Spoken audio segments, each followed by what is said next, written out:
My name is Joyce Talag. I'm a solutions coach and I partner with mid-career professionals in crafting their next step strategies. This is my Love the Leap video.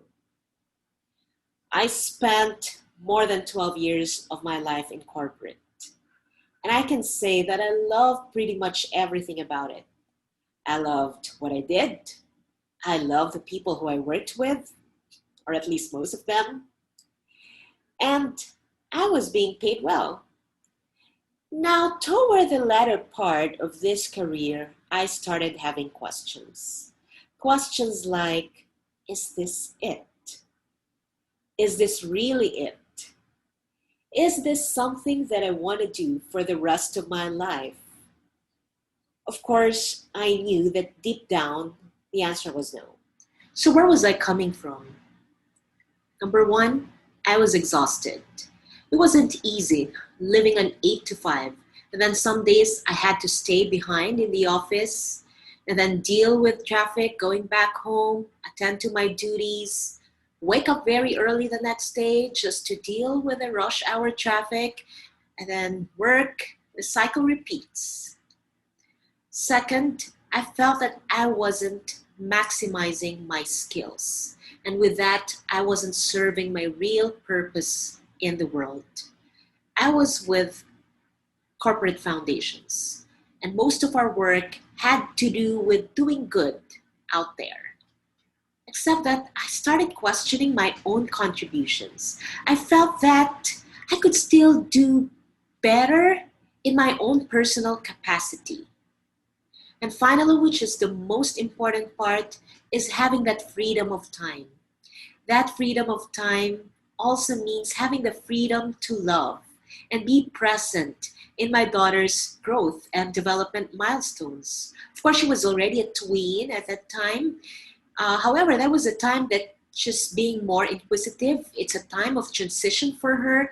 And I felt that I needed to have that energy when we sit for dinner so that I can listen to her with my full attention.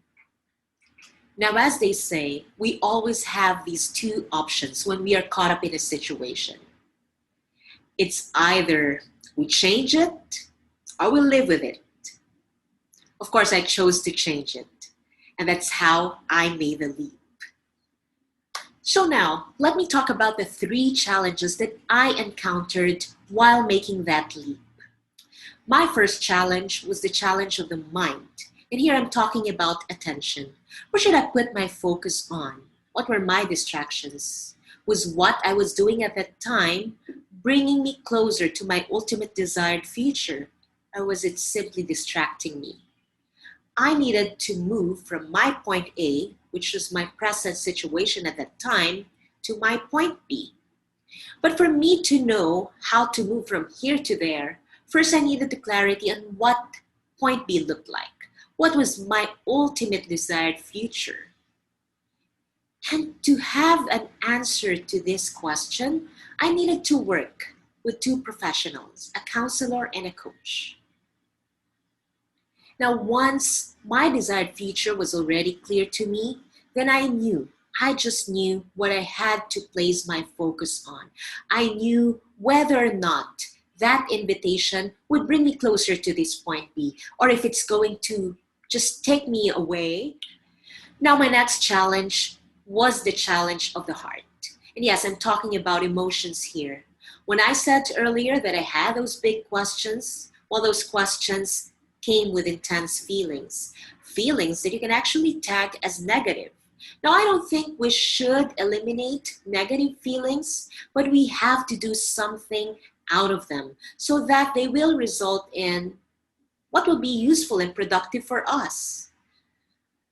And I was able to deal with this by having insight from the awareness that I was feeling, number 1, resentful, number 2, frustrated, and number 3, a big chunk of it was my being very, very insecure. So the insight was, I was resentful because I didn't set and respect my boundary of time. I let my job and other people overstep this boundary. Number 2, I was frustrated because I wasn't realizing my purpose. And number three, I was insecure because I wanted the life that others lived, which I wasn't living, obviously. So from this insight that came from awareness, I had to set aside old beliefs, beliefs that no longer served my purpose or myself. And finally, once I removed those beliefs, I replaced them with new mindsets that help me move closer to my point B. So finally, we've arrived at my third and final challenge, which is the challenge of the body. I said I was exhausted to the point of burnout. And when one is burned out, it's just so hard to bring out the light in you. When we are tired, we just cannot think straight. When we are tired, we cannot love others in the way that they deserve to be loved. And finally, when we are extremely tired, there's just no energy for us to do the things that we should be pursuing. So what I first needed to do when I felt that I really cannot do it anymore, I decided to rest. And rest meant paying my body the time, attention, and love that it deserves. I usually say this to the people who I get to talk to in different capacities, whether as a coach or when I'm giving talks and workshops, or when I just simply talk to a friend. Look, you love your family, you love your job, and you love your friends. But why can't you give yourself this love? Because your physical body or your body is the physical representation of your love and care for these things and people who matter to you. So aside from this, I needed to eat healthier.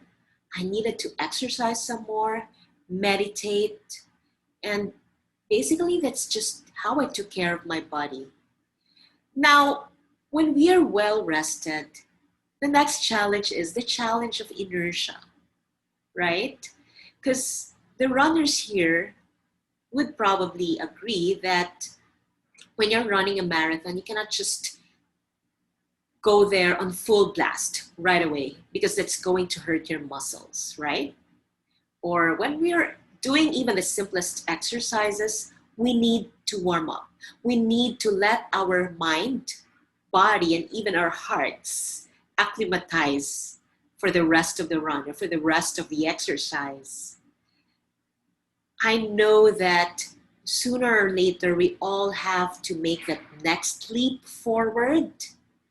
However, we need to build this momentum as early as now so that that leap wouldn't hurt as much.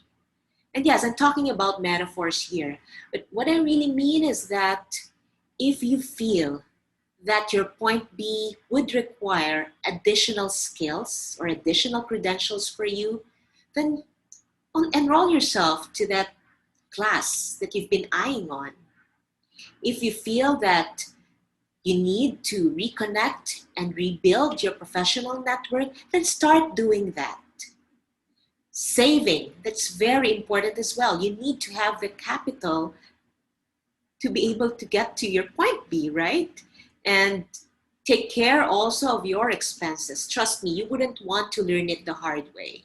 So start building your momentum as early as now so that your leap will be a little easier and worth the courage that you gave. So there, I talked about my 3 challenges and how I dealt with and overcame them. To recap, the first challenge was the challenge of the mind or attention, and I dealt with it by managing my focus or shifting my focus. The second one was the challenge of the heart or emotions, and to deal with it, I had to gain insight from what I was feeling at the time, and from there, replace my old beliefs with healthier mindsets. And finally, the challenge of the body, I dealt with it by resting and building my momentum for that leap. So I really want to see you succeed in life. I want to see you thrive. So I want to end this video with one quick question. What is that small, simple step that you can do right away, right after this video, that will bring you an inch closer to your point B? Again, my name is Joyce Talag. I'm a solutions coach, and you can get in touch with me with the details that you will find under this video.